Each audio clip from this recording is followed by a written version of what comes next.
ஸ்ரீ வராகி தாயே போற்றி. என் அன்பு குழந்தையே, நான் சொன்ன இந்த தேதியை பார்த்து விட்டாயல்லவா? இந்த தேதிக்கு முன்பாகவே நீ நினச்சதையெல்லாம் நல்லபடியாக நடத்தி முடிச்சு அதிர்ஷ்டமோ வாசலில் வந்து நிற்கும்படி உனக்கான அற்புதங்களையும் நான் நிகழ்த்த போகிறேன். சில விஷயங்களை நான் உனக்கு காலம் கடந்து கொடுத்தாலும் அதை காலத்தால் அழிக்க முடியாததாக நிரந்தரமான நிம்மதியையும் சந்தோஷத்தையும் உனக்கு கொடுப்பதாக நான் அமைத்து முடிப்பேன் என் செல்லமே. என்ன நடந்தாலும் சோர்ந்து போக வேண்டாம். பெருந்தன்மையோட மற்றவங்களுக்கு உதவி செய்யக்கூடிய ஆளாக நீ இருந்துவிடு. நீ என்ன செய்கிறன்னு எல்லாத்தையும் பார்த்துக்கிட்டு இருக்க. நான் உன் செயல்களுக்கான காரணத்தையும் புரிந்தவனாகத்தானே இருக்கிறேன். எப்போதுமே நீ செய்யக்கூடிய செயல் நல்லதாகவும் உனது நடத்தை சரியானதாகவும் இருந்தால் நானே உனக்கு துணையாக இருந்து உன்னுடைய தேவைகளையெல்லாம் நிறைவு செய்வேன். பிரார்த்தனை செய்யும் உதடுகள் எனக்கு பிடிச்ச விஷயந்தான். என்ன நீ உரிமையாக தானே இந்த அம்மா கிட்ட கேட்குற? உனக்கு வேணுங்கிறதையும் உனக்குடைய தேவைகளையும் நிறைவேற்றுவது ஒரு தாயின் கடமைதானே. ஆனால் இதை காட்டிலும் எனக்கு மிகவும் பிடிச்ச விஷயம் என்னன்னா, உதவி தேவைப்படுபவர்களுக்கு சேவை செய்யக்கூடிய அந்த கைகள் எனக்கு மிகவும் பிடித்த விஷயம். அமைதியின் ஆழத்தில் நீ வாழணும். எப்போதும் எல்லாருக்கும் உதவி செய்யணும், தான தர்மம் செய்யணும், நல்லதை மட்டுமே யோசிக்கணும்னு நினைக்கக்கூடிய இந்த வராகி அம்மா நிஜமாவே நீ எதிர்பார்த்ததை காட்டிலும் மிக சிறப்பான சந்தோஷம் நிறைஞ்ச வாழ்க்கையை தான் உனக்கு அமைச்சு தருவேன். உனக்கு உரிமை உள்ளவர்களிடமும் நீ உரிமையாக ஏதாவது கேட்டால் கூட அவங்க சண்டையாக எடுத்துக்கிறாங்கன்னா அவர்களிடம் நீ பேசுவதை விட தனிமையில் இருப்பது தானே உனக்கு நல்லது. எல்லா காலமும் நீதான் துணை என்பதை ஒருபோதும் மறவாதே செல்லமே. வாழ்க்கையை சந்தோஷமாக வாழ்கிறதுக்கு அடுத்தவர்கள் 1000 பேர் தேவையில்லை. உன்னை உண்மையாய் நேசிக்கும் ஒரு உறவு அருகில் இருக்கட்டும். அதுவும் இல்லைனா கூட பரவாயில்ல. உன்னை நீயே உண்மையாய் நேசிக்கக்கூடிய, உன் மீது தன்னம்பிக்கையும் தைரியத்தையும் வளைத்து கொள்ளக்கூடிய ஆளாக இருந்துவிடு. உண்மையான அன்பிலிருந்து சட்டென விலகுதல் என்பது அவ்வளவு சுலபம் கிடையாது தானே.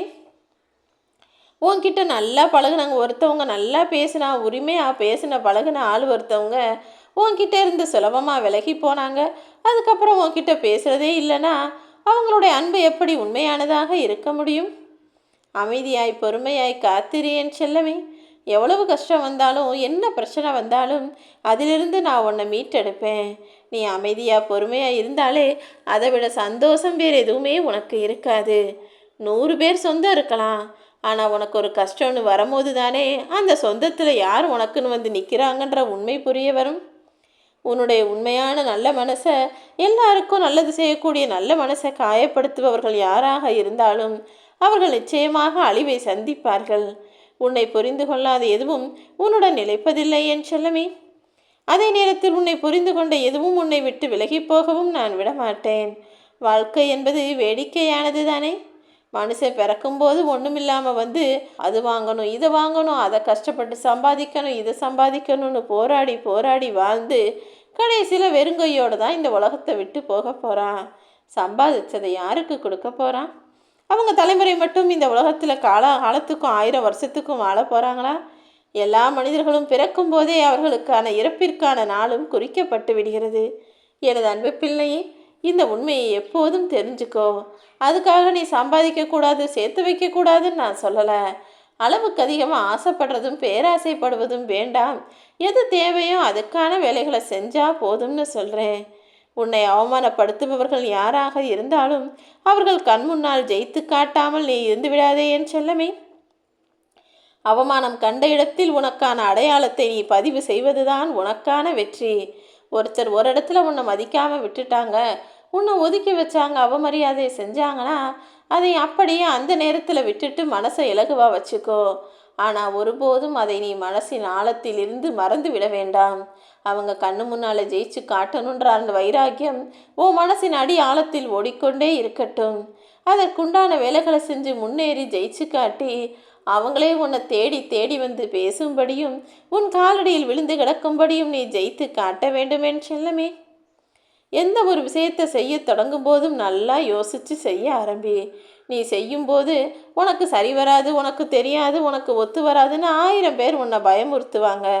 யார் என்ன சொன்னாலும் உற்சாகமான சொற்களோ அல்லது கேலி சொற்களோ எதுவாக இருந்தாலும் காதில் வாங்கி கொள்ளாமல் முன்னேறி போய் நீ நினச்ச இடத்தை அடைந்து விடு என் செல்லமே.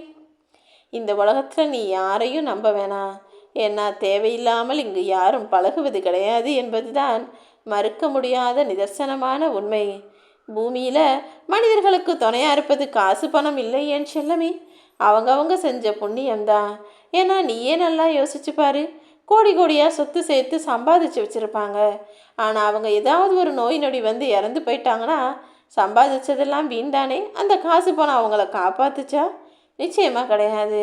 ஆனால் சம்பாதிக்கும் மனிதர்களோ சம்பாதிக்காத மனிதர்களோ அவங்க புண்ணியம் செஞ்சு நல்ல காரியம் செஞ்சு நன்மைகளை சேர்த்து வச்சுருந்தாங்கன்னா அதன் மூலமாக அவர்களுக்கு நீண்ட ஆயுளும் நிலையான ஆரோக்கியமும் கிடைக்கும். அவங்க சம்பாதிச்சதையும் சேர்த்து வச்சதையும் வச்சு சந்தோஷமாக நீண்ட காலம் வாழலாம் அல்லவா? ஆக மொத்தத்தில் சொத்து சேர்க்கறத விட நல்ல புண்ணியத்தை சேர்க்கறது மிகப்பெரிய விஷயம்னு புரிஞ்சுக்கோ. அப்போது தானே சந்தோஷத்தை அனுபவித்து நிம்மதியை ரசித்து வாழ முடியும். ஏமாற்றம்ங்கிறது வேற ஒன்றும் புதுசாலாம் இல்லை. அடுத்தவங்க கிட்ட எச்சரிக்கையாக பழகணும்னு உன் மனசுக்குள்ளே எப்போதும் ஒரு விஷயத்தை ஏற்படுத்துவது தான் அந்த ஏமாற்றம். ஒரு இடத்துல ஏமாந்து போனினா இனி அடுத்த இடத்துல கவனமாக இருக்கணுன்ற அந்த விழிப்புணர்வை உனக்குள் வைத்துக்கொள்ளேன் செல்லமே. என் அன்பு பிள்ளையான நீ ஒருபோதும் யாரிடமும் ஏமாந்தும் போகக்கூடாது, யாருக்கிட்டையும் தோத்தும் போகக்கூடாதுன்னு நான் நினைக்கிறேன். அதுக்காக தான் உனக்கான வாழ்க்கையை நீயே சந்தோஷப்படும்படி அமைத்து தருவதற்காக, நீ நினச்சது போல அமைத்து தருவதற்காக, உன்னை ஆசீர்வதித்து அருள் செய்வதற்காக உன்னை தேடி வந்தேன். வியர்வை துளியும் கண்ணீர் துளியும் ரெண்டுமே உப்பு தான். ஆனால் வியர்வை என்பது உன் வாழ்க்கையில் முன்னேற்றத்தை கொடுத்து வாழ்க்கை இனிப்பாக மாற்றும்.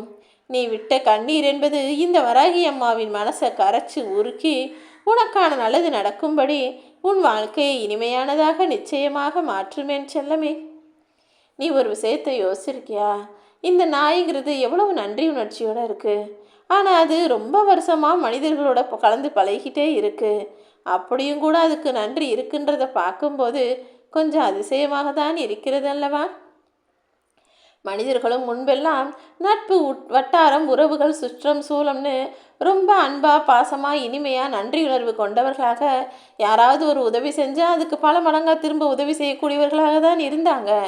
ஆனால் காலம் மாற மாற கட்டாயத்தின் பேரிலும் சூழ்நிலை சந்தர்ப்பங்கள் பல விஷயங்களின் பேரிலும் மனிதர்கள் நன்றி மறந்தவர்களாக, நல்லது செஞ்சவங்களுக்கே துரோகம் செய்யக்கூடிய ஆளாக, ஏமாற்றுக்காரர்களாக, பொய் பேசி பித்தலாட்டம் செய்பவர்களாக மாறிவிட்டார்கள். ஆனால் அந்த நாய் எனும் விலங்கு இன்னும் மாறலை பற்றியா? மனுஷன் கூடவே இருந்து எல்லாத்தையும் பார்த்துக்கிட்டு இருந்தாலும் அது இப்போதும் தன்னுடைய எஜமானனுக்கு நன்றியுள்ள ஆளாக, தனக்கு ஒருவேளை சாப்பாடு போட்டவங்களுக்கு நன்றியுள்ள விலங்காக இருப்பதென்பது மிகவும் அதிசயம்தானே. உன்னை நேசிக்கக்கூடிய 100 பேரை நீ யோசிக்க தொடங்கினாலே போதும், உன்னை வெறுக்கும் 4 பேர் அதை பற்றி யோசிப்பாங்க என் செல்லமே. நீ எல்லாருக்கும் நல்லது செஞ்சாலும் அதை புரிஞ்சுக்காத சில ஜென்மங்கள் இருக்கிறாங்க. ஆனால் அவர்களே யோசிக்கக்கூடிய அளவிற்கு நீ எப்போதும் உன் குணத்தை மாற்றிக்கொள்ளாமல் நல்லது செய்யக்கூடிய நன்மைகளை செய்யக்கூடிய ஆளாகவே இருந்துவிடு.